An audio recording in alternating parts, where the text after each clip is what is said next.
Alright. Meron pa ba siyang pag-asa makakita? If matuloy itong surgery.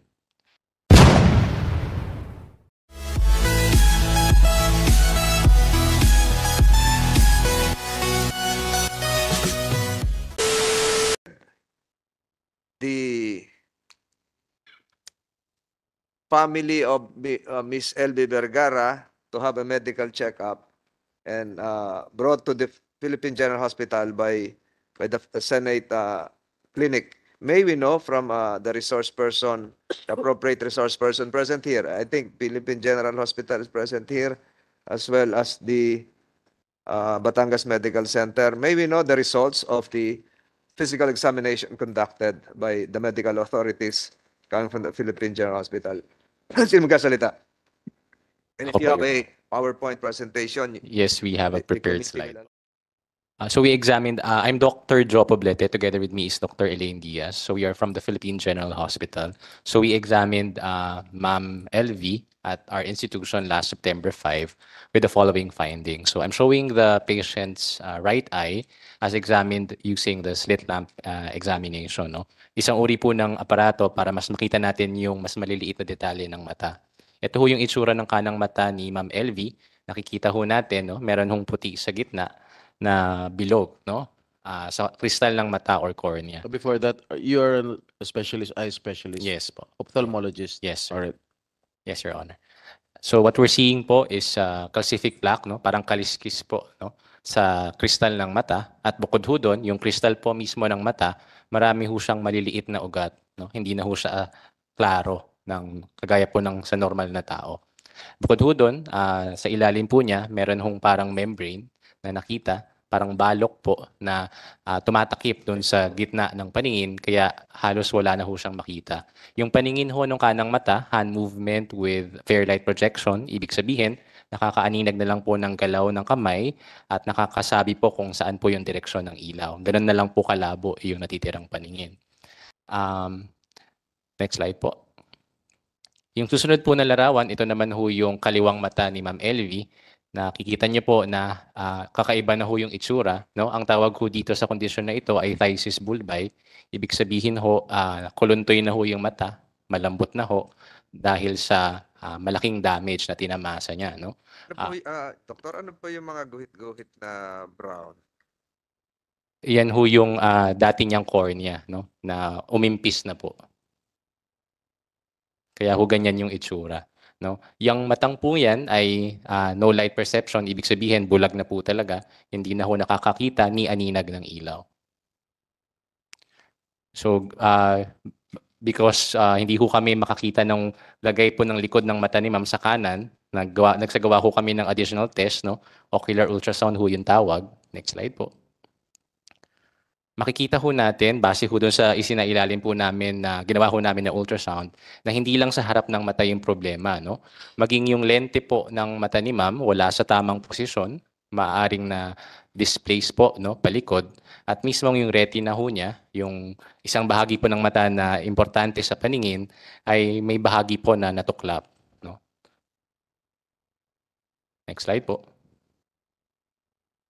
So ang final na diagnosis ko namin para kay Ma'am LV, para sa kanang mata po niya, diniagnose po namin yung kanang mata as a case of intracameral fibrovascular proliferative membranes, probably from chronic neglected inflammation as well as corneal glaucoma with calcific plaque, incomplete posterior vitreous detachment and vitreous membrane with focal retinal traction by ultrasound. Yung sa kaliwa naman po, Sa layman's terms, ano ibig sabihin po? pasensya na po sa technical term, no? Yung unang bahagi po, yung intracameral fibrovascular proliferative membrane, ito ho yung nabanggit ko po kanina na parang membrane or balok na nandun ho sa loob ng mata niya na tumatakip po dun sa pupil or dun sa butas ng mata. At yung naiisip po namin na posibleng dahilan po nun is a chronic neglected inflammation. Ibig sabihin, matagal na hong nangyayari po ito, no? Dahil sa matinding pamamaga na hindi po nagawa ng karampatang lunas. Kaya ho siya nagkaganoon. Bukod ho doon, yung calcific plaque po, yung parang kaliskis sa kristal ng mata, nasa diagnosis din po.